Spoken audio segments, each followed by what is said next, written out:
दासन्तान् हन्तारो यत्पादाम्बुजरेण वः। यानन्तं निजाचार्यान् प्रणमामि मुहुर्मुहुः। यदनुग्रहतो जन्तुः सर्वदुःखातिगो भवेत्। वन्दे श्रीमद्वल्लभनन्दनम्।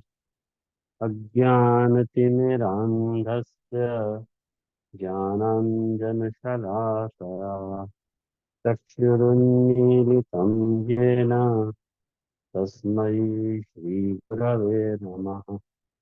नमामि हृदये शेषे लीलाक्षीराब्धिशायिनम्। लक्ष्मीसहस्रलीलाभिः सेव्यमानं कलानिधिम्। चतुर्भिश्च चतुर्भिश्च चतुर्भिश्च त्रिभिस्तथा षड्भिर्योऽसौ पञ्चधा हृदये मम। आचार्यवाच प्रणमामि। भाष्य निबंध सुबोधिनी स्थायितराष्ट्रयास्ता मत्स्वांतागत्य कृपा प्लुतास्ता मदीयवाचां रचयन्तु। धर्मः प्रज्झितकैतवोऽत्र परमो निर्मत्सराणां सुतां वेद्यं वास्तवमत्र वस्तु शिवदं तापत्रयोन्मूलनम्। श्रीमद्भागवते मधुमनिकृते किं वा परैरीश्वरः सद्यो हृद्यवरुध्यते यत्र कृतिभिः शुश्रूषुभिस्तत्क्षणात्। निगमकल्पतरोर्गलितं फलं सुखमुखाद् अमृतद्रवसंयुतम्। पिबत भागवतरसमालयं मुहुः अहो रसिकाः भुवि भावुकाः।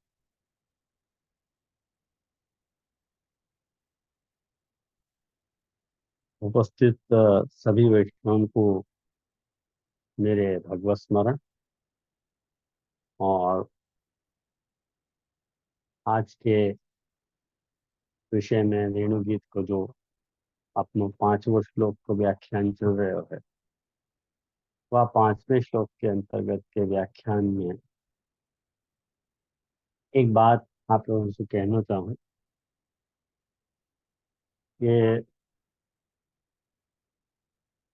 खैर आप लोगों को तो इतने साल हो गए सुनते सुनते, और अभ्यस्त तो आप लोग हो गए। फिर भी ये पूरे जो 5वें श्लोक की जो सुबोधनी जी है, वो अत्यधिक क्लिष्ट लगे। कहें कि महाप्रभु जी ने बहुत सारी बातें सूत्र के रूप में आज्ञा करी है, और यदि टिप्पणी जी, लेखकार या प्रकाशकार की व्याख्यान नहीं होते तो सुबोधनी जी के आशय को समझना महा मुश्किल कार्य होता।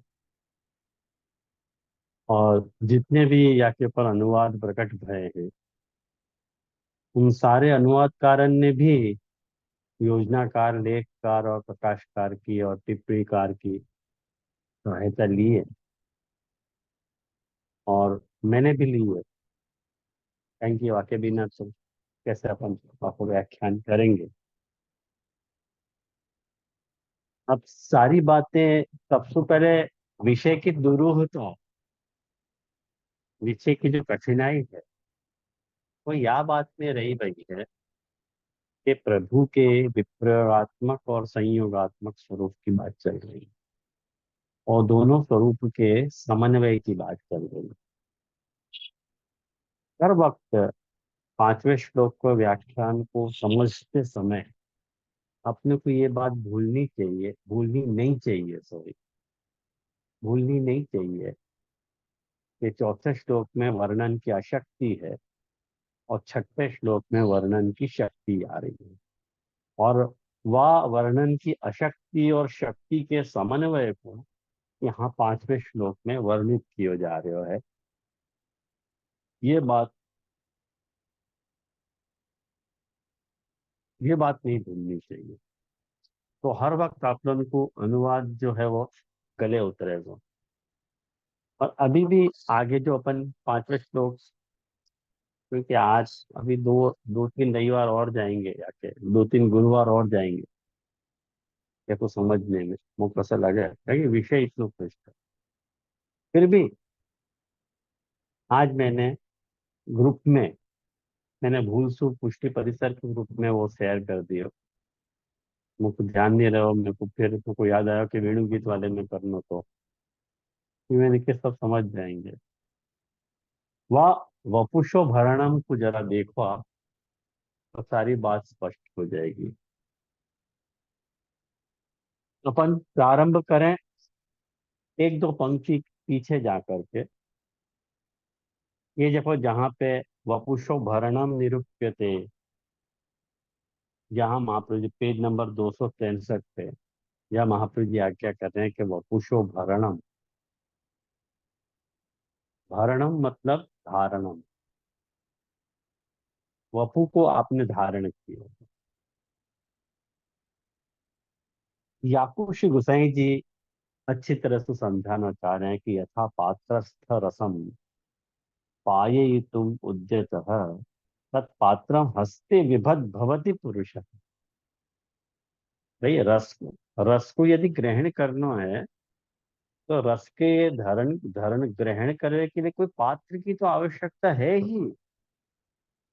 बिना पात्र को हाथ में धरे रस तुम ग्रहण कैसे करोगे, भूलेगो सब। आया ध्यान में? तो एताभ्यो रसम एक स्वरूपात्मकम तथा स्वरूपात्मकम रसम एताभ्यो दातुम उद्यत इति ज्ञायते। तो स्वरूपात्मक रस को, ठाकुर जी को अपनो जो स्वरूपात्मक रस है वो इन गोपी जनन को देने की इच्छा है।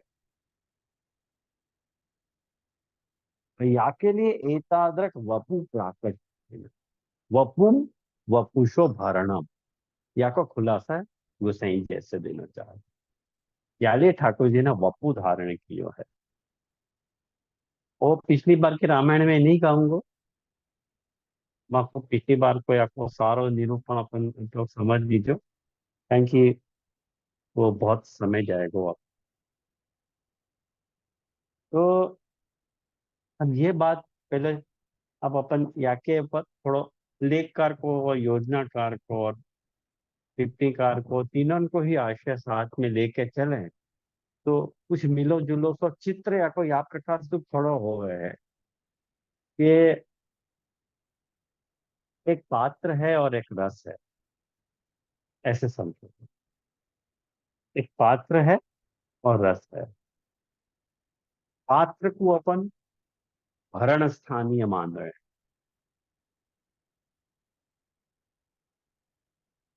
और रस को अपन भरण पदार्थ मान रहे हैं। सरल लैंग्वेज में आपको बताऊं तो भरण स्थानीय मतलब स्टोरेज, माने भरण स्थानीय मतलब कहाँ स्टोर कर रहे हैं, वो पात्र है। और जो प्रोडक्ट है जाको अपन भर रहे हैं वो रस है, वो को अपन भरण पदार्थ कह रहे हैं।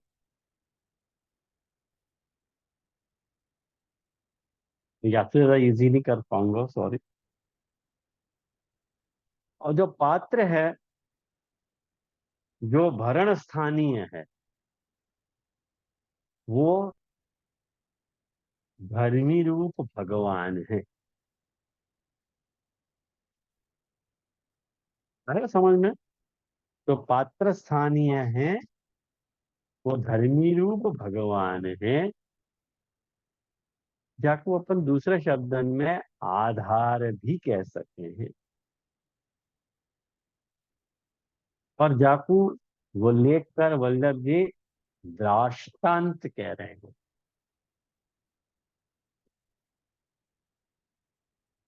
देखो, दृष्टांत और दृष्टांत में क्या फर्क है? क्या होगा दृष्टांत तो क्या होगा दाष्टान्त? दृष्टांत जो है, दृष्टांत को मतलब है उदाहरण, और दृष्टांत को मतलब है जाके लिए वो उदाहरण दियो जा रहा है वो, माने उदाहरणीय जो है वो दृष्टांत है, और जाको उदाहरण दियो जा रहे हो है, जो चीज जाको उदाहरण के रूप में बताया जा रहा है वो दृष्टांत। जैसे अपन कहें कि भाई चंद्रमा जैसो मुख, तो चंद्रमा जैसो मुख जाको है वो दृष्टांत है, और चंद्रमा वाको दृष्टांत है। अपन के नहीं तो चंद्रमुखी है, तो जा स्त्री के लिए अपन चंद्रमुखी शब्द वापर रहे हैं वो दृष्टांत है, और चंद्र जो है वो दृष्टांत है। तो धर्मी रूप जो भगवान है वो दृष्टांत है।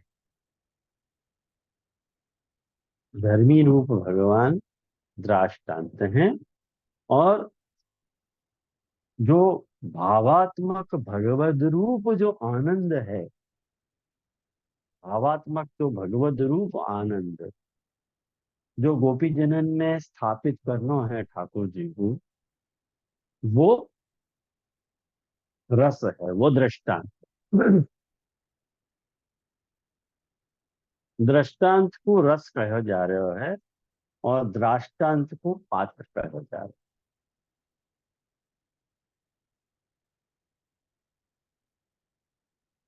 या वक्त या बात को समझो कि ठाकुर जी ने क्या किया। ठाकुर जी को ठाकुर जी को अपने रूप को ही तो दान करना। जैसे पिछली बार मैंने आपको बताया तो कि वेद जो है अपन आपको शब्दात्मक ही माने हैं, लेकिन वेद जो है मूर्तिमान स्वरूप है वेद में। स्वर्ग में वेद कोई मूर्तिमान स्वरूप है। ऐसे ही ठाकुर जी को दोनों स्वरूप है, एक नट वाला स्वरूप है और एक वर वाला स्वरूप है। वर वाला स्वरूप जो है वो भावात्मक है, और नट वाला जो स्वरूप है वो संयोगात्मक है। अब गोपी जनन के हृदय में माने एक आधार है और एक आधेय है।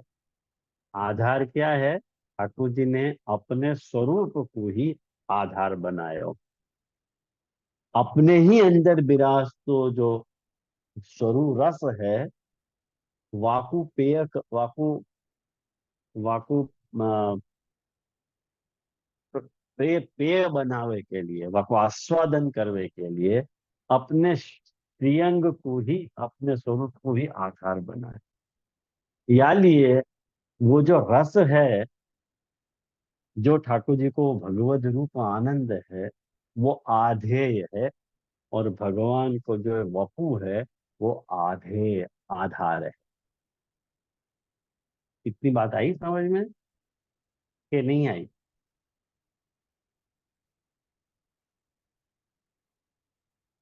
नहीं आई? हाँ बोलो।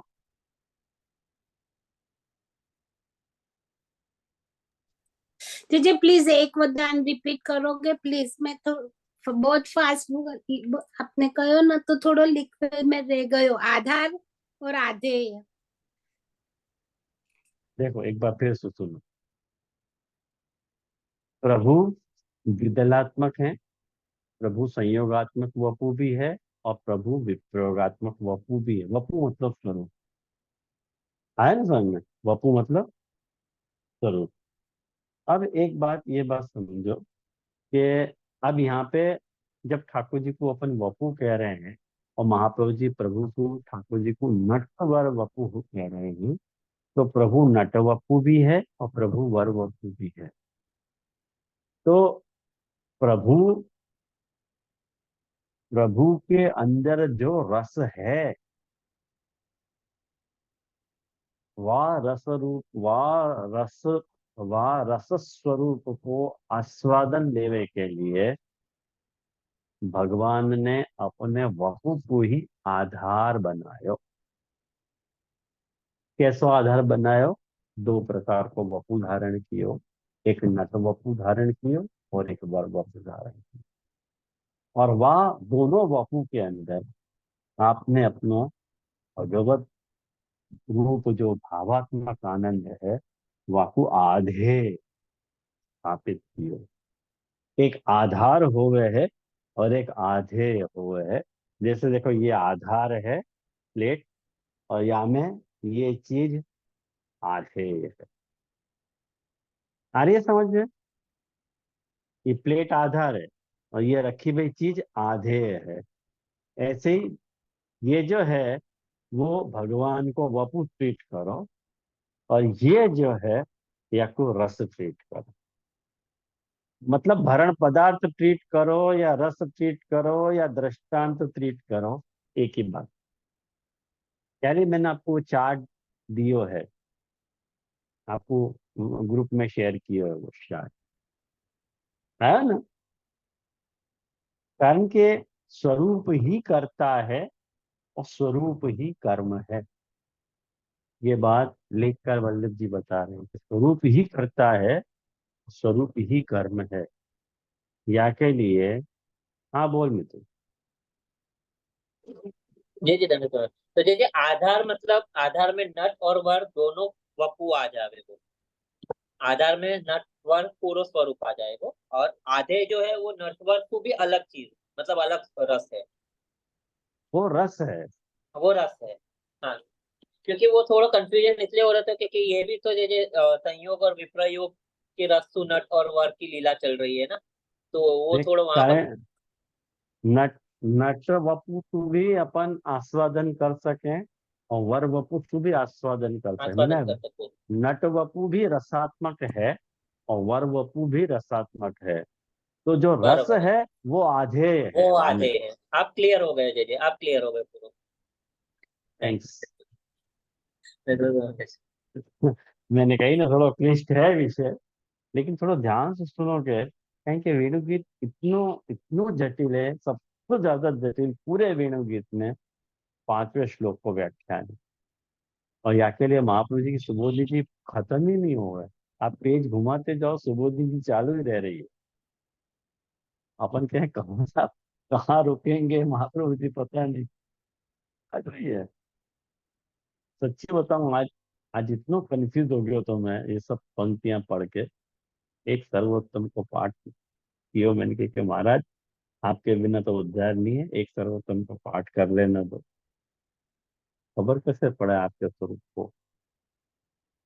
तो जो प्रथम प्राकट्य है तो जो जाके कारण अशक्ति वर्णन की आई वो हृदय में ही हतो, केवल हृदय में ही प्राकट्य हतो।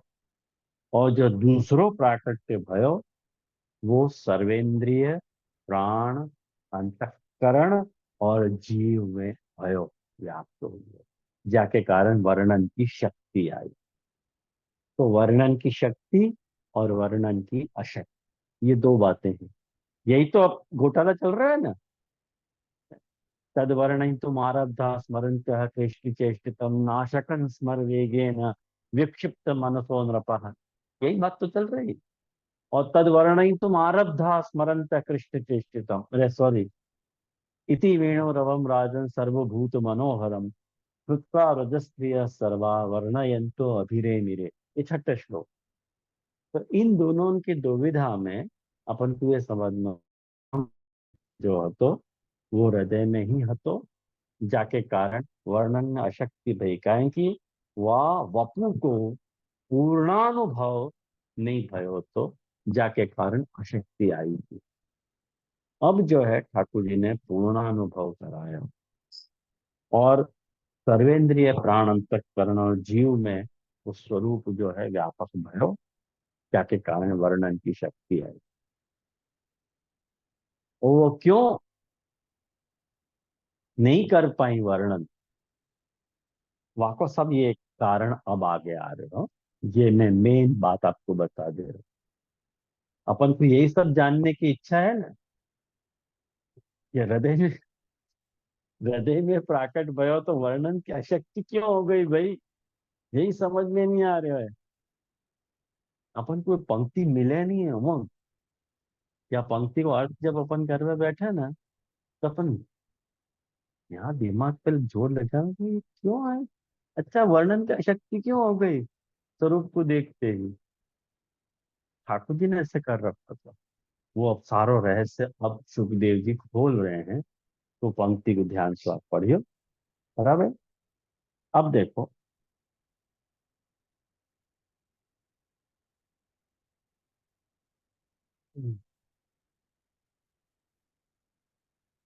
अब देखो, अथवा नटवर वपु इति विशेष्य पदम नटवर रूपः प्रविशति इति संबंधः।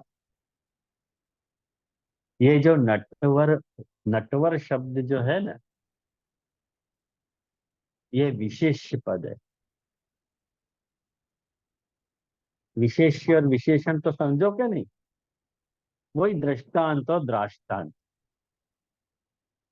वही। जैसे कालो घोड़ा, तो कालो तो विशेषण है, और घोड़ा या के लिए वो विशेषण वापरने में आ रहे हैं, विशेष। तो नटवर वपु इति विशेष्यम पदम नटवर वपु रूप प्राविशत इति संबंध। मने प्रभु ने नटवर वपु स्वरूप सु हृदय वृंदावन में प्रवेश किया है। ये पूरे श्लोक को संबंध है, महाप्रभु जी बताना चाह रहे हैं। ये एक्चुअली गोसाई जी ने इंटरफियरेंस किया है, ब्रैकेट में है या के लिए। गोसाई जी ने वो को इंटरफियरेंस किया है कि भाई ये समझ लो ना, तो आगे की पंक्ति समझ जाएगी। विभ्रत पदस्य, और जो विभ्रत पद है, विभ्रत मतलब धारण करने वाले, या को बरहापीड़ एक, कर्णिकार दो, वासो तीन, माला पदैहि समम संबंध।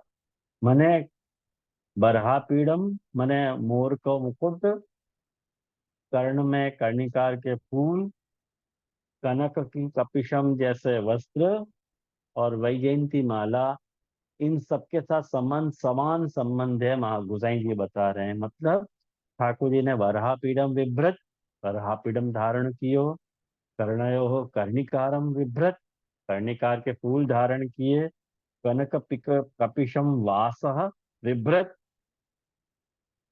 मैंने सोना के जैसे पीले वस्त्र पीतांबर ठाकुर जी ने धारण कियो, और वैजयंती मालांच विभ्रत, वैजयंती माला भी धारण करी, या को सब समान संबंध है। अब हमें कर्णयो हो कर्णिकार कुसुमम यस्य। हाँ बोल। ये जो वो नंबर 1 लिखो है, मैं नीचे विप्र योगेन लिखो है, तो वो या को अर्थ क्या होएगा? अथवा नटवर वपुरिति विशेष्य पदम, वाको जो 1 नंबर ऊपर लिखो है ना, वहां नीचे फुटनोट में विप्र योगेन दिया है।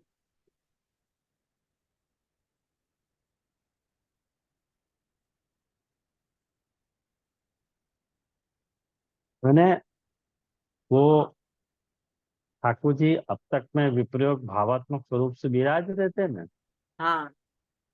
वो बात स्पष्ट करी है। भाई विप्रयोग स्वरूप को विराज रहे थे, अब ठाकुर जी ने अब वो विप्रयोग स्वरूप से ही दर्शन दिए हैं। हम्म। अभी तक तो एक बात समझ, ये पूरी विप्रयोग की ही लीला है, संयोग की तो है ही नहीं। हाँ राइट। है संयोग की। तो यानी दोनों कि स्वरूप ठाकुर जी, धारण किए नहीं ठाकुर जी कहाँ विराज रहे हैं? वृंदावन वृंदावन में। में। और जो वर्णन करिए गोपिकाएं वो कहाँ है? ब्रज। ब्रज। ब्रज में। तो विप्रयोग भाव के नहीं। डेफिनेट। बस तो फिर यहाँ वो पे बात क्या है। नटवर को 2 स्वरूप कही ना यार, ये कंफ्यूजन आ गया। हाँ वो तो मिलेंगे ना ठाकुर जी। अच्छा फिर आगे। ठा- हाँ, ठाकुर जी ने तो एक्चुअली लीला तो दोनों ही स्वरूप से करी है ना। हम्म। कहीं कि उभय को चक्र चलते ही रहे ना, नट को वर को, नट को वर को। अब ये जब घर में जाएंगे ठाकुर जी, तो वापस संयोग हो जाएगा कि नहीं हो जाएगा? वो तो सही बात है जी। बस वो करो, और यहाँ पे ऐसे जो समझ। नटवर नटवर वपु रूप प्राविशदीति संबंध, मतलब नटवर रूप सु प्रवेश कियो, यही समझ में आया। हाँ हाँ, मैंने नट स्वरूप सु वृंदावन में प्रवेश कियो, ओ, और वर रूप सु वहां प्रवेश कियो, बहुत सही, परफेक्ट। गोपिकान के हृदय में हृदय प्रवेश में कियो। प्रवेश किया। हाँ, ये बात है। अब समझ गए। हाँ। बहुत अच्छा प्रश्न। तो कर्णयो कर्णिकारम, कान में कर्णिकार के फूल प्रभु ने धारण करे हैं। तो कर्णयो दोनों कानन पे, तो में पर पे जो है वो सप्तमी है कि नहीं? हाँ बोलो मीना भाई। जे जे न दन्वत प्रणाम। हम्म, नटवर वपु, जो आपने बोला, तो वरवट तो वनस्थ भक्तों के लिए तो वरवट हो गए ना। है ना? वो उमंग भाई ने जो प्रश्न किया ने, तो उसमें हाँ वरवट तो वनस्थ भक्तों के लिए तो वो वरवट स्वरूप होगा ने, और होएगा ना। गोपी स्वरूप के माटे नटवट स्वरूप होगा ना। हाँ हाँ, वही तो बताई बात। नहीं, वो मैंने ये सुना कि गोपिका के हृदय में वो वरवट स्वरूप है, वो तो है, पर और नट स्वरूप वो वनस्थ वो लोगों के, એટલે मीन्स के गोपीजन घर में है, ब्रज में है, और ठाकुर जी वृंदावन में है, तो नट स्वरूप भी उसके लिए हुआ, और वर स्वरूप उसके हृदय में। पर दूसरा ये वरवट स्वरूप वनस्थ भक्तों के लिए भी होगा ना। होएगा ना, होएगा। बस यही यही वो ओ, मैं हाँ ऐसा समझ रही थी, तो वो सही है कि रॉन्ग है इस। ના हाँ મીનાબેન, सही જે है। જે જે જે જાણી જોઈને ઈ કદાચ મિસ આઉટ કર્યું હોય, કારણ કે વેણુ ગીત આફ્ટર ઓલ જે છે એ વ્રજ ભક્તોએ કર્યું છે, ના કે વનસ્થ, એટલે મે બી જે એટલા માટે મિસ આઉટ કરી દીધું બાય हाँ પર્પસ। हम्म, नहीं नहीं, वो बात बराबर है, उसको कोई, पर मुझे ऐसा लगा कि मैं वो समझ रही हूँ वो सच है कि नहीं, इसलिए मैंने पूछा। सही है।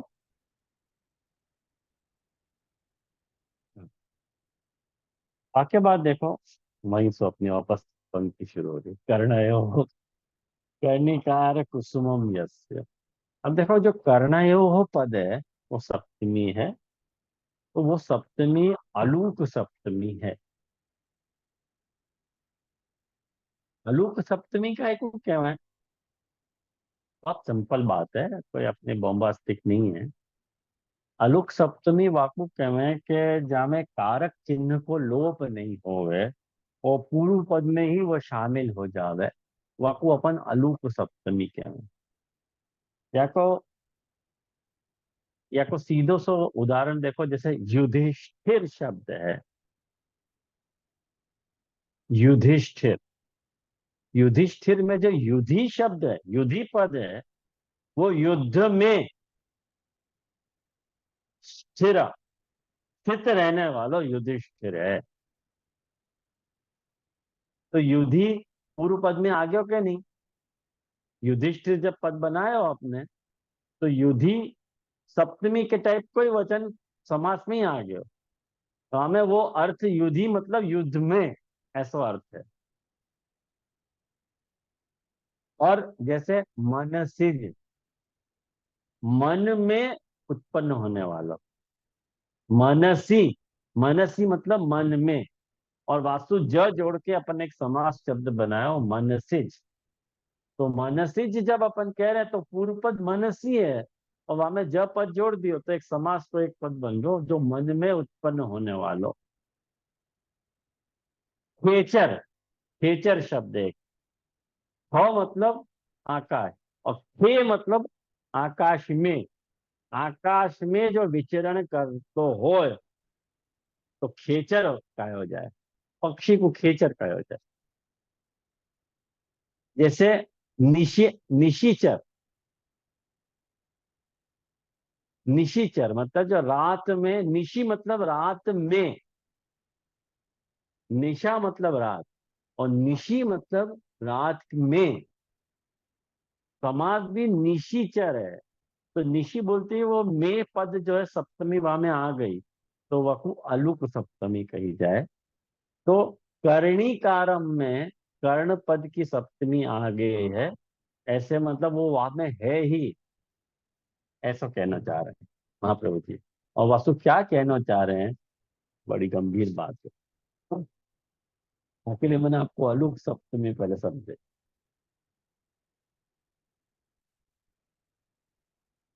अब देखो, विभ्रत इति वा संबंध है।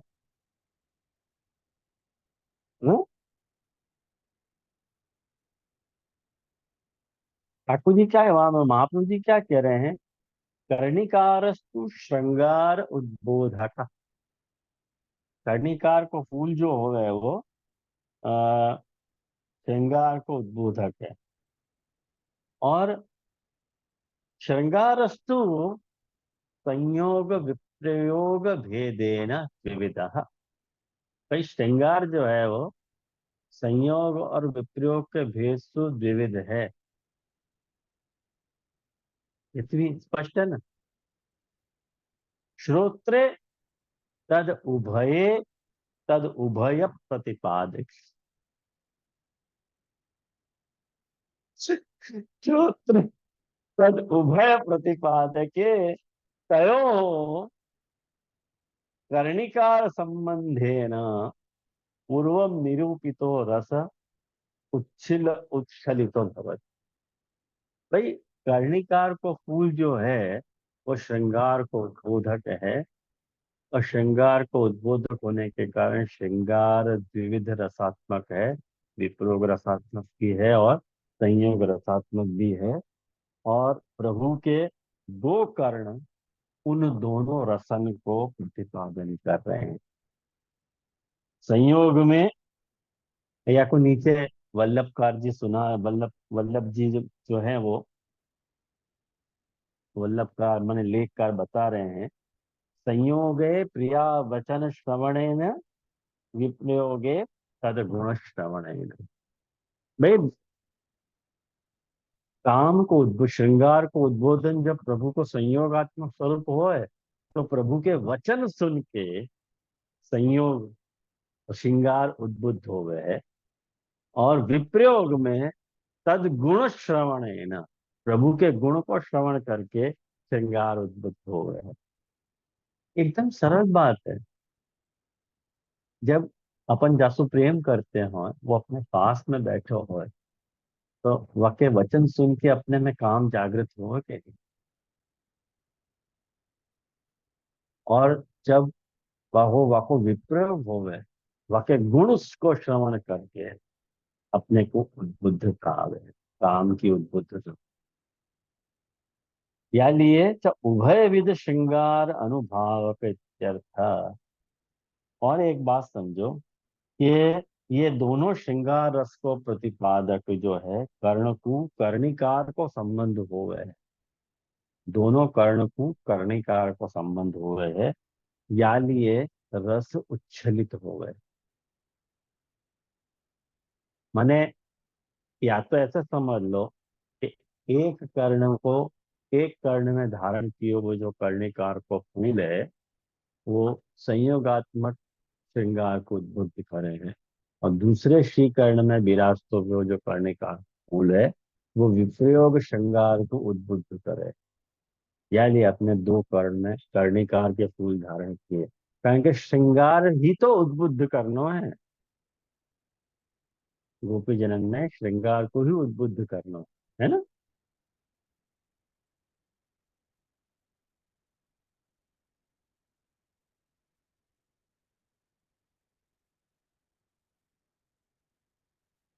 अब एक बात समझो,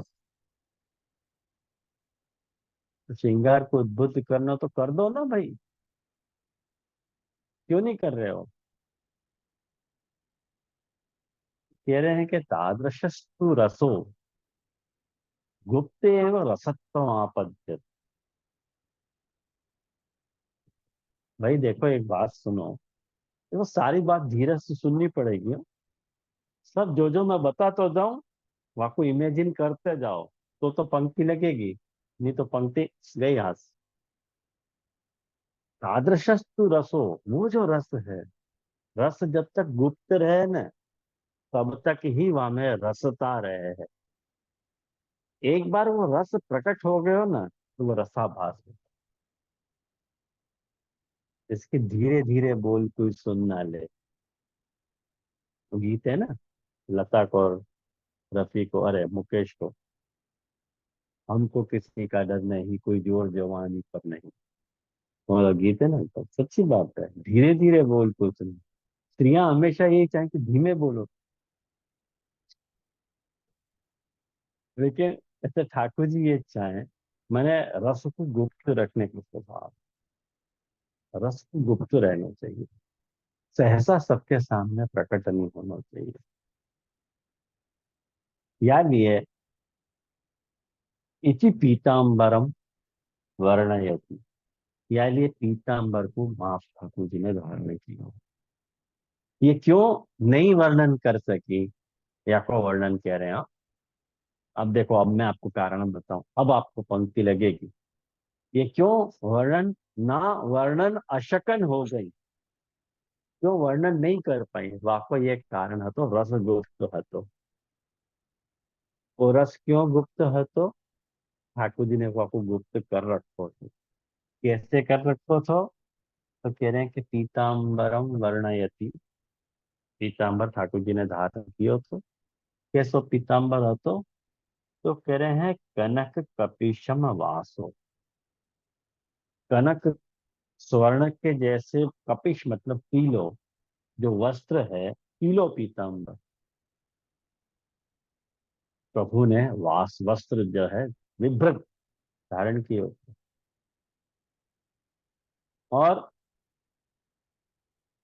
जब रस उद्बुद्ध हो गए ना, तो वासो न गणे गणे यूं। जब रस जागृत हो गए ना, तो वस्त्र की उनको पता नहीं चलती। करके इति व्यामोहक कनक तुल्यता निरूपिता, कनकवद कपिशम पीतम। यूं कह रहे हैं कि उनको व्यामोहन कियो तो। देखो, कोई भी मैसेज जो है ना, वह कोडेड ही रखा जाए, प्रकटतया नहीं बताया जाए। जब तक वो मैसेज अन वो कोडेड होगा ना, तक तो वहां में रस रह जाए। ओपन हो गया ना, तो फिर वो रस खत्म हो जाएगा। एक मैंने जो ये जो प्रेम करने वाले हैं, वही यह बात को समझ पाएंगे, नहीं तो समझना बहुत मुश्किल है यार। प्रेमी हृदय चाहिए एक्चुअली।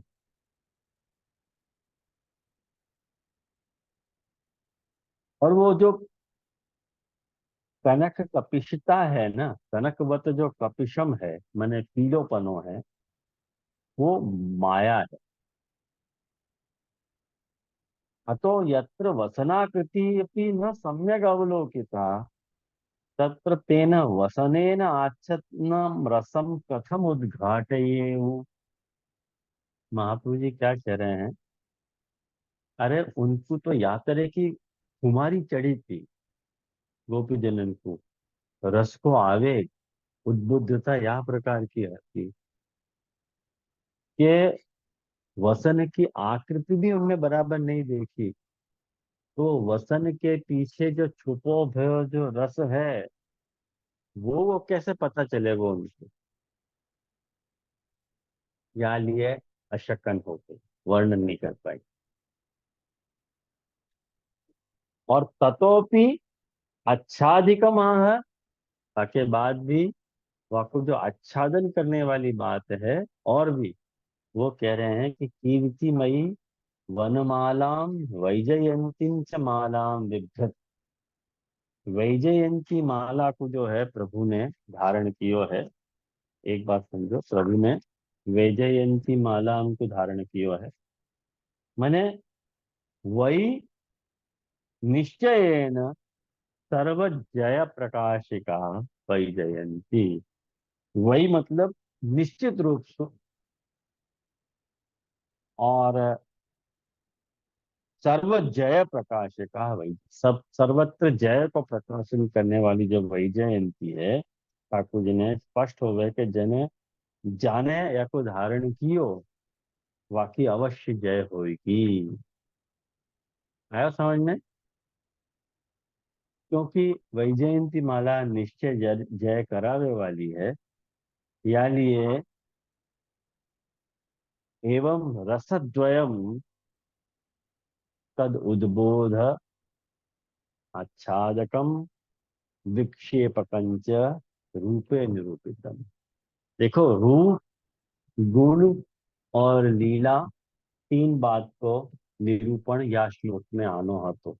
वो मैंने अपन ने ज्यादा दिन बराहा पीडम शुरू कियो तो वहां में ये बात अपन ने देखी थी कि रूप, गुण और लीला तीन बात आ रही है। तो प्रभु के जो रूप को जो वर्णन है, वहां में प्रभु को रूप दो प्रकार को, संयोग वपु और विप्रयोग वपु, और दोनों ही वपुअन को उद्बोध एवं दोनों ही रस को उद्बोध, व रस को आच्छादकत्व और व रस को विक्षेपक, ये रूप में निरूपित किया। आच्छादक मतलब आपको ढकने वालों, मैंने पीताम्बर वगैरह, कनक कपीशम वालों और वैजयंती माला, ये सब आच्छादक है। कल में आया ना? आई समझ में? ये वाकु आच्छादन, आच्छादन रूप को आच्छादन हो गया तो, या ये वपु, वपु वर्णन नहीं कर पाई। अब आके बाद वेणु को नाम लीला रूपम वेणु नादम निरूपयति। नाम लीला रूप, हाँ बोल। म- हाँ जी, ये थोड़ो समझनो तो ये सब तो समझ में आयो कि आप श्री ने कर्णकारम धारण करके या रस को उच्छलन करने को प्रयास कियो, बराबर। हम्म और वाक्य बाद आच्छादन करके वो रस को वापस पूर्णतः उच्छलन भी नहीं होने दिए, जासु हम्म मूर्छाई, उतनो समझ आयो। पर यहाँ जो कह रहे हैं ना, उद्बुद्धे रसे गोपिका वासो न गणये युरिति व्यामोह का कनक तुल्यता निरूपिता। तो यहाँ व्यामोहन को तो समझ में आयो, पर ये समझ नहीं आ रहा था कि उद्बुद्ध रसे गोपिका वासो न गणये रुति मतलब क्या है गोवा को अर्थ। वो मैंने कही ना कि जब श्रृंगार उद्बुद्ध भयो तो हम्म। उनको वो होश नहीं रहा बात करे। और वो क्यों होश नहीं रहे हो? कारण कि वो वास के मने वो पीताम्बर से वो रस ढक रहे हो, तो यूं कहना चाह रहे हो। मतलब ऐसे कह सकिए पूर्णतः दर्शन नहीं हो। पूर्णता नहीं रहे, आच्छन्न तो।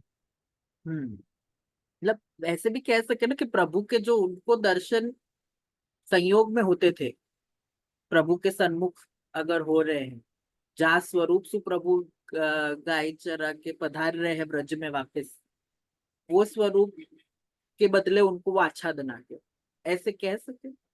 मतलब मैं एक प्रकार से समझने की कोशिश कर रहा हूँ उनकी स्थिति। मैंने मैंने आपको आज दोपहर भर एक डेढ़ घंटा, मेरा मगज खराब हो गया तो मैं आपको दोपहर एक डेढ़ घंटा एक तो देख रहे हो तो मुझको ऐसा लगे, ये मेरी समझ है, आप लोगों को मैं थोपना नहीं चाह रहे हूँ, लेकिन मुझको ऐसा समझ में आयो कि जा बखत इन लोगों ने विप्रयोग में व उद्बुद्ध श्रृंगार को भावन कियो, तो प्रभु ने वह वक्त कौन से रूप से दर्शन दिए हैं, वाको अभी भी स्पष्ट वर्णन है। तू जो कह रही है, तुझे पूछ रहे हो कि आच्छादन कर दिए हुए, हो सकता है आच्छादन कर दिए हुए, कारण कि जा बखत रस की उद्बुद्धता रहे है, वह वक्त कोई चीज नजर नहीं आवे सामने, क्या है क्या नहीं, यानी रस को ढांकना ही पड़ा, प्रकट नहीं रख सके। कहीं कर्णिकार जो है वो रस को उद्बोधक है, यूं कह रहे हैं महाप्रभु जी। तो एकदम रस उद्बुद्ध हो जाएगा तो कुछ भी हो सके, तो आपको ढांक दियो पीताम्बर से। कैसे ढाको होगा, कौन सी प्रक्रिया से ढाको होगा, या तो कोई स्पष्ट उल्लेख नहीं है। यानी अपन सिर्फ ये अनुमान के बेसिस पे ये सारे पांचवें श्लोक को अर्थ अपन याद ढंग से कर सके। और मुझको ऐसा लगे, यानी मैंने आपको कही कि सबसे ज्यादा जो डिफिकल्ट है ये पूरे वेणु गीत को जो श्लोक है, तो हमें ये पांचों श्लोक सबसे ज्यादा डिफिकल्ट लगे मेरे को। ये ऐसा कुछ अनुमान करके अपन ऐसा चित्र अपन बना सके कि प्रभु ने वो पीताम्बर तो ढाके हो, वो पीताम्बर क्या है, जैसे माया को रंग जो है वो पीलो है, वो व्यामोहन करे, यानी ये वो वामय व्यामोह के कनक तुल्यता निरूपिता, वो खाली वो सिनोनिम बताए है, ये वो आच्छादन करने वालों है, वाकु ढांकने वालों, यूं। हाँ जी जी, वो एक्चुअली ग्यालिये में वैसे विचार रहे थे कि जैसे वर्णन में आवे अपने यहाँ की वन धातु धारण किए हुए, या गोपी सॉरी गायन की रजसु सने भय प्रभु पधार रहे हैं हम्म, व्रजसु, वैसे स्वरूप को ना हो के एक आच्छादन आगे हो, वो प्रकार से मैं ऐसे सोच रहा था कि ऐसे कोई स्वरूप को धारण कि जो उनको अभ्यस्त है वो स्वरूप को वो प्रभु नहीं पधारे। वही मैं कह रहा हूँ। ठीक है। हाँ बोलो मीना बिन, क्या ये अलग प्रश्न हो कोई? ના પ્રશ્ન નથી, જે હું સમજુ છું તે હું બતાવવા માંગુ છું. મારી જે સમજ છે એમાં કે જ્યારે ગોપીજનોને વર્ણન કરવા માટે અસહિત થઈ, મીન્સ કે એ લોકો વર્ણન ન કરી શક્યા, ત્યારે આ સ્વરૂપ પ્રગટ થયું. એ સ્વરૂપ એવું પ્રગટ થયું કે જેથી કરીને રસનું એકદમ પૂરેપૂરો પ્રભુએ ઓપન પણ ના કર્યો, અને એ લોકોના હૃદયમાં કામ ભાવને ઉદ્દીપન પણ કર્યો કે જેથી એ લોકો વર્ણન કરી શકે. પણ बराबर। પ્રભુ જો આચ્છાદન ન કરે તો એ આખા સ્વરૂપનું વર્ણન કરવા માંડે. એટલા માટે પ્રભુએ અમુક રસને જેને કહીએ કે ગુપ્ત રસ કહેવાય, એ ગુપ્ત રે તો જ એને, નહીં તો એ રસાભાસ થાય. એટલા માટે અમુક રસને પ્રભુએ ઢાંક્યો અને અમુક રસને ઉદ્દીપન કર્યો. કારણ કે એમનાથી વર્ણન નહોતું થઈ શકતું, એટલા માટે તો આ સ્વરૂપ પ્રભુએ પ્રકટ કર્યું. એવું મારી अच्छी बात। સમજ છે. हाँ बिल्कुल मीना, साचो समझा तुमने, एकदम करेक्ट, એવું જ સમજાવવા માંગતો હતો। થેન્ક્સ, તમે ગુજરાતીમાં બધાને સમજાવી દીધું। ના આ તો હું સમજતી હતી એટલે મેં આપને કહ્યું. ना ना वांधो नहीं। तो अब जो है वो नाम लीला रूपम वेणुनादम निरूपयति। नाम लीला रूप जो वेणुनाद है वाको निरूपण कर रहे हैं। रंध्रान वेणु, रंध्रान वेणु, वो प्रभु ने जो है रंध्रान वेणु मतलब अ, वेणु के रंध्रन को अपने सुधा सुवा को पूरित कियो, अपने अमृत सुवा को पूरित कियो। रंध्रा वेणु छिद्र, रंध्र मतलब छिद्र, वेणु हो मतलब वेणु के छिद्र जो है वो सात है, और सुधा जो है वो त्रिविधा सुधा है, तीन प्रकार की सुविधा है। एक बात समझो, ये देखो तीन प्रकार की सुधा महाप्रभु जी बता रहे हैं हमें। सुधा त्रिविधा, देव भोग्या, भगवत भोग्या और सर्वा भोग्या, तीन प्रकार की सुधा है। अब ये देव भोग्या सुधा क्या है और भगवत भोग्या सुधा क्या है, या को भी मैं चार्ट बना के आपको भेजने वाला तो, लेकिन बहुत लेटली मैंने 8:30 बजे बनाया तो चार्ट, तो अब वो मेरा चार्ट पूरा नहीं भरे होते, यानी आप लोगों को भेजो नहीं मैंने, तो आपको खाली लिखा दे रहा हूँ। सुधा जो है ऐसे लिखो, सुधा करके वके तीन ब्रांच बनाओ। एक में लिखो देव भोग्या, और एक में लिखो भगवत भोग्या, और एक में लिखो सर्वा भोग्या। देव भोग्या को सुधा मतलब जाको भोग देव कर सके, ऐसी सुधा है।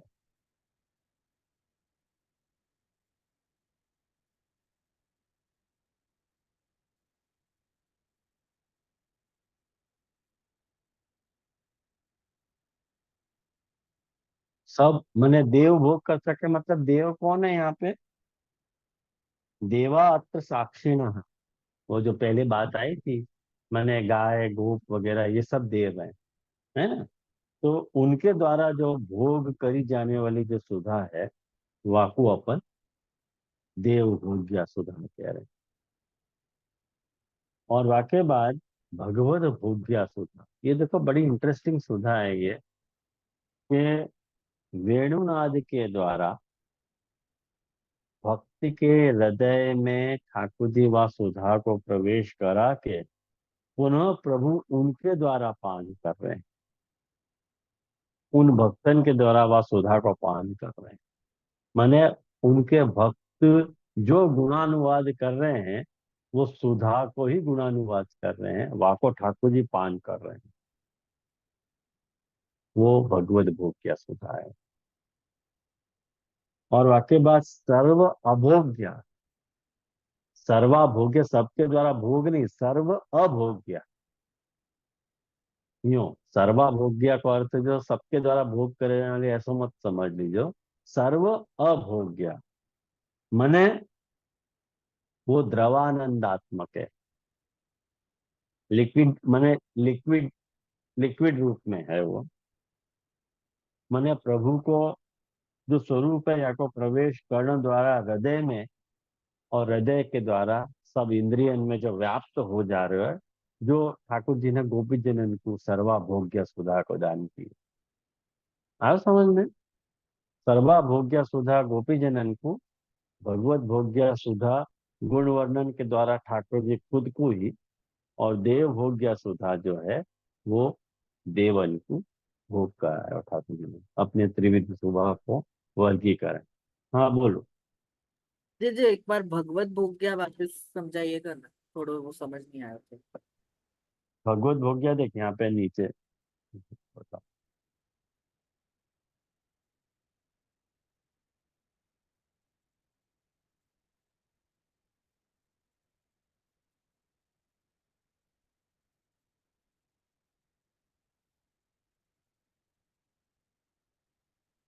नहीं हमें नहीं है, नहीं रहो। हाँ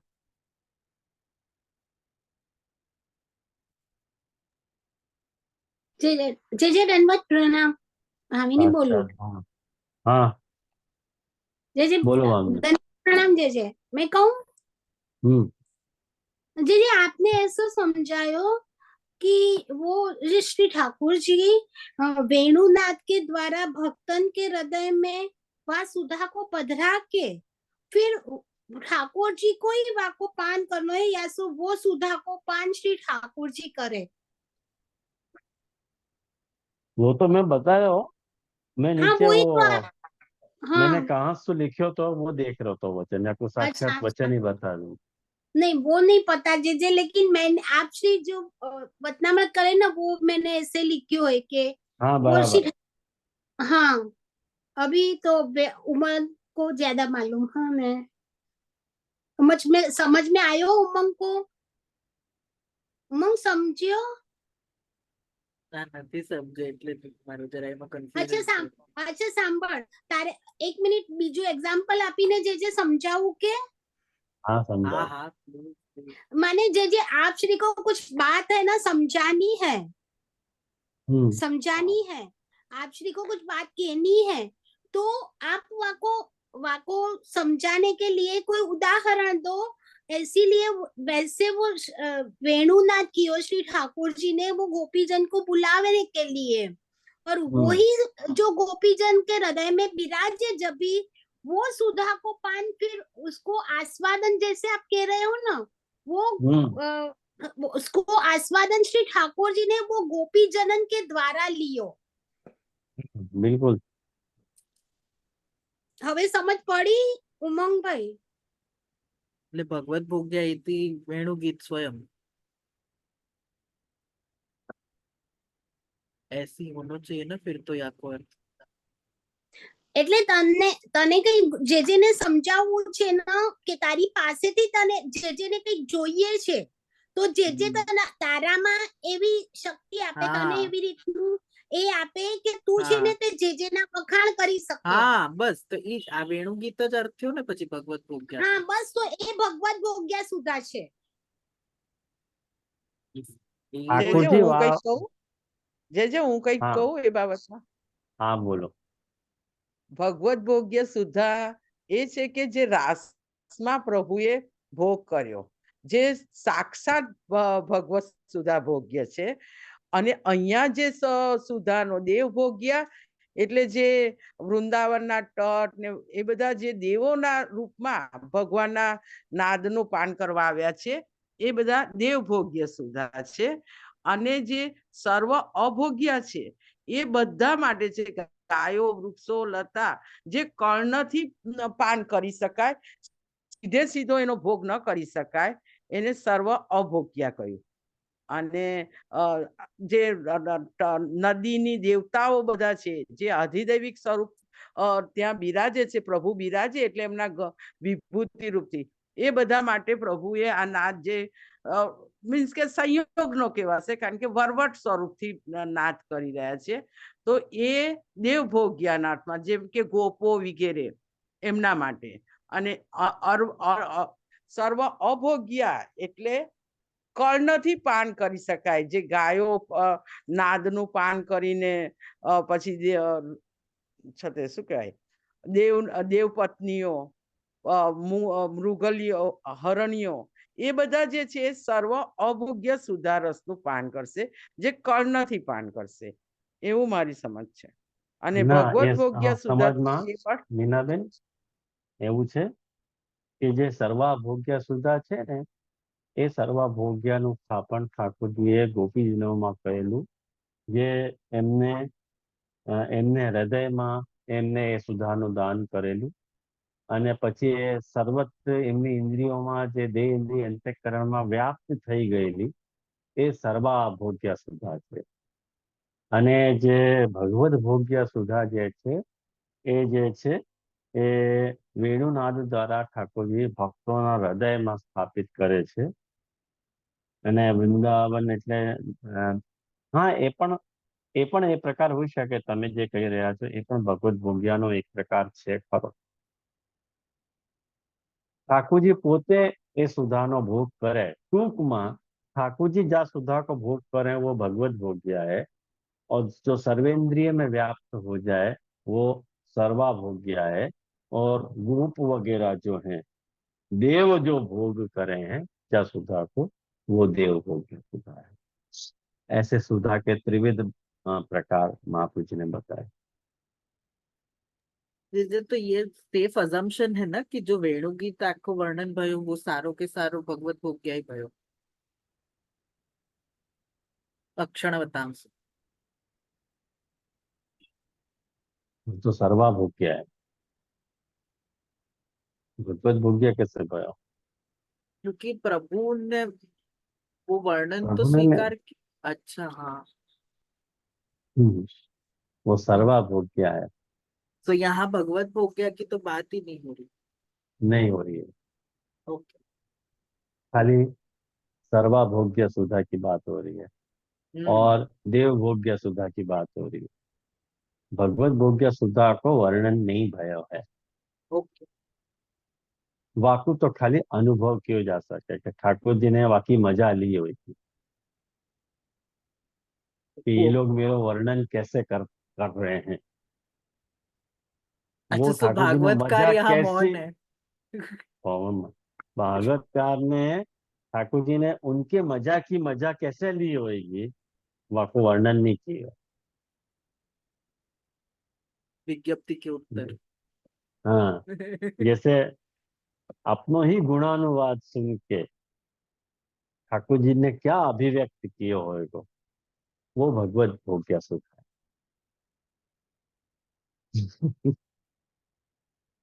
यहाँ तो सर्वा भोग्य सुधा का वर्णन आया। और श्री महाप्रभु जी ये बता रहे हैं कि तत्र हेतु, उस वहां पर कारण बताना चाह रहे हैं। या सुधा को सुधा क्यों कहो जा रहे हो भाई? कि लोभात्मक अधरे स्थापिता, वो जो प्रभु के जो अधरात्मक लोभ में वो स्थापित है। अब देखो, याकू लोभात्मक अधरे क्यों कहा गया है, या बात को भी ध्यान से समझो। याकू अधर को लोभात्मक इसलिए कहा गया है कि जो विराट पुरुष को जो वर्णन आवे ना द्वितीय स्कंध में, द्वितीय स्कंध में प्रभु को देखो, द्वितीय स्कंध के 3 प्रकरण है। तत्व ध्यान प्रकरण, रथ प्रसाद और मनन। जो जो तत्व ध्यान प्रकरण है वह 2 अध्याय है द्वितीय स्कंद के, प्रथम 2 अध्याय। एक स्थूल स्वरूप को ध्यान और एक सूक्ष्म स्वरूप को ध्यान। तो जो स्थूल स्वरूप को ध्यान द्वितीय स्कंद को प्रथम अध्याय है, वहां में जो प्रभु के स्थूल स्वरूप को जो वर्णन किया गया है वहां में, और प्रभु को जो द्वितीय अध्याय है द्वितीय स्कंद को, वहां में प्रभु के अवयवन को वर्णन किया गया है। तो वहां पे विराट पुरुष में ठाकुर जी के लोभ अधर में लोभ की कल्पना करी गई है कि लोभ, अधर में लोभ विराजे। और ठाकुर जी के घुटनान में तल सुतल तलातल वितल वगैरह ये लोग विराजते हैं। वहां सब या ढंग की कल्पना करी गई है। और सब चीज की प्लेसिंग प्रभु में कहाँ है, वाको वर्णन वहां करो गयो है। तो वहां अधर में लोभ की कल्पना करी गई होने से यहाँ महाप्रभु जी वाको लोभात्मक अधरे स्थापिता कह रहे हैं। आया समझ में? हाँ, और वो जो सुधा है वह को साक्षात अनुभव, वह को जो साक्षात अनुभव है, न उच्छिष्टेन संभवती। उच्छिष्ट मन जूठन करके वह को पीना पॉसिबल नहीं है। या लिए अतः श्रोत्र पेयैव सा, कांतु ही वह को पी सकते। सारी बात क्लियर है, ख्याल में आया ना? हाँ, बोलो आनंद जी, क्या बोलो?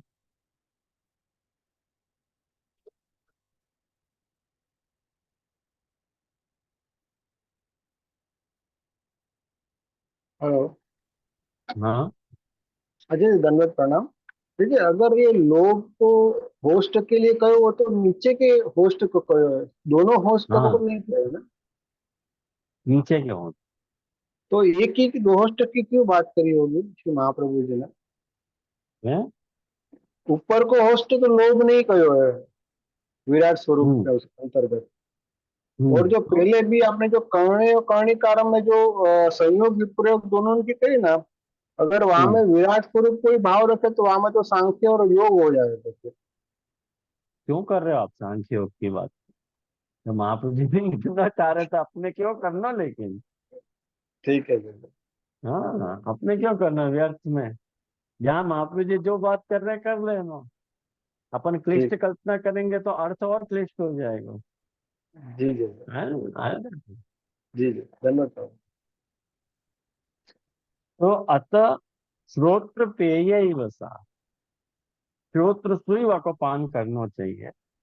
मैंने अब को जूठन करके ठाकुर जी के किस कर रहे हैं, मुंह में मुंह डाल के वहां ढंग से पान करने की नहीं बात है हमारा। वो श्रोत्र वही पेय देखिए, यही है। ये कितनो क्लियरली महाप्रभु जी ने कह दिया है, कितनो क्लियर है, यहाँ से क्लियर कितना हो हाँ, सके कोई। या तो ज्यादा क्या होएगा क्लियर।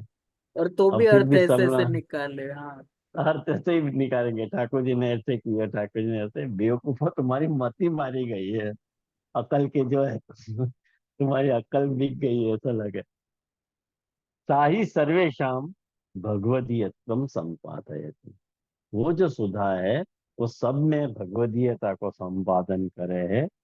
वो आनंदेव सा प्रकटा द्रवीभूता, ब्रह्मानंदापि अधिका आनंद सारभूता। ये आनंद एव सा प्रकटा, वो आनंद को प्रकट करने वाली जो है वो द्रवीभूता है। वो ब्रह्मानंदापि ब्रह्मानंदादपि अधिका, वो ब्रह्मानंद से भी अधिक है। वो जो सुधा है वो आनंद को सारभूत है। ऐसी वो सुधा है। वो द्रवानंदात्मक है, मतलब वो कोई सॉलिड नहीं है, वो द्रवानंदात्मक है। और सा न कथनचित साधन, ये अपन नेक्स्ट बार देखेंगे। सा न कथनचित, ये जो है पंक्ति, ये अपन नेक्स्ट बार देखेंगे। आज अपन यहाँ रखें। मुझे लगे ये अपनो समय हो गयो। आनंद सार भूता तक अपनो भयो है, ये मार्क कर लीजिए। हाँ।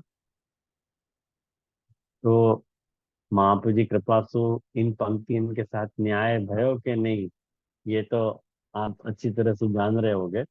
मैंने अपने बनते प्रयासन तक पंक्ति को सरलीकरण करने को प्रयास किया, तो कि पंक्ति को मैं जहां तक सरल कर पाया वहां तक मैंने आपको सरल किया है।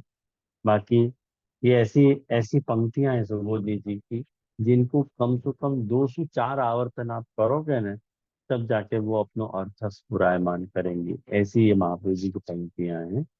तो वो आप लोग प्रयास करिए, और क्लास के बाद आपको जब भी समय मिले तब उन पंक्तियों को जरूर देखिए, तब जाके पंक्ति अपना अर्थ प्रकट करेंगे। तो इसको यहाँ रखें और आखिर को पढ़ लें अपन।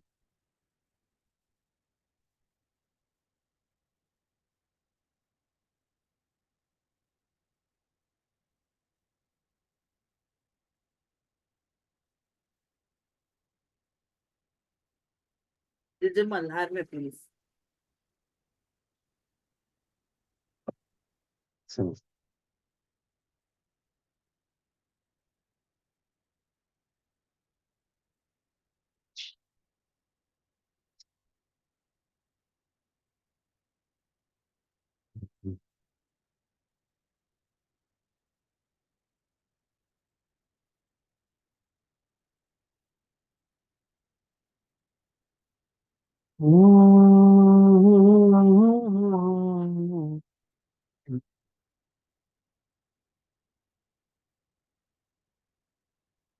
अब ये देखो, संयोगात्मक और विप्रयोगात्मक जो स्वरूप है प्रभु को, वाको ये परमानंद दास जी को बहुत सुंदर पद है। हो।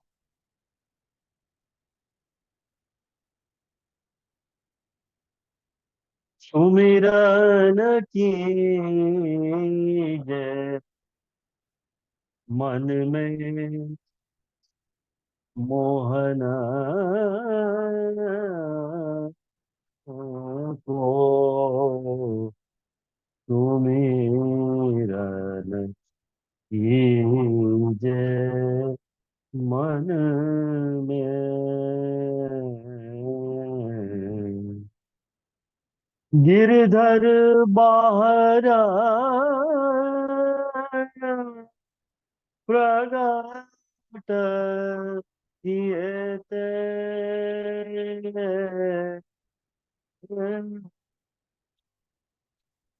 धर्म जाय एक हिन में मोहन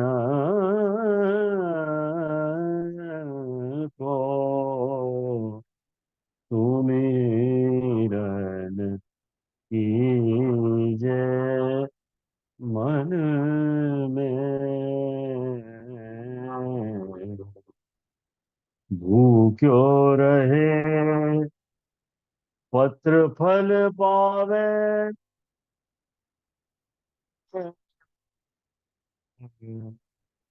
आहार करे जल थल में।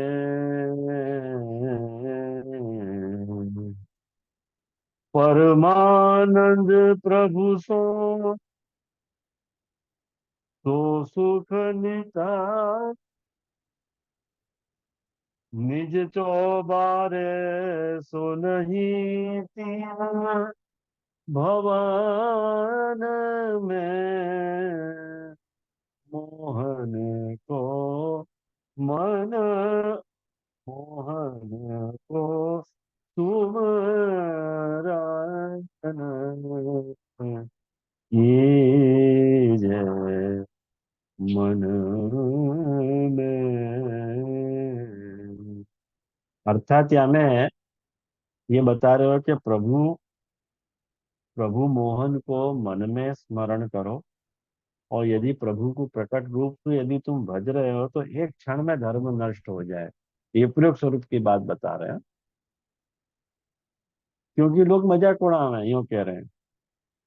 परमानंद दास जी कह रहे हैं कि भले भूखो रहना पड़े या फल पत्ता ही खानो पड़े या आहार अपन जलपान करें, परंतु अपने घर को जो सुख है वो तीनों लोकन में नहीं है।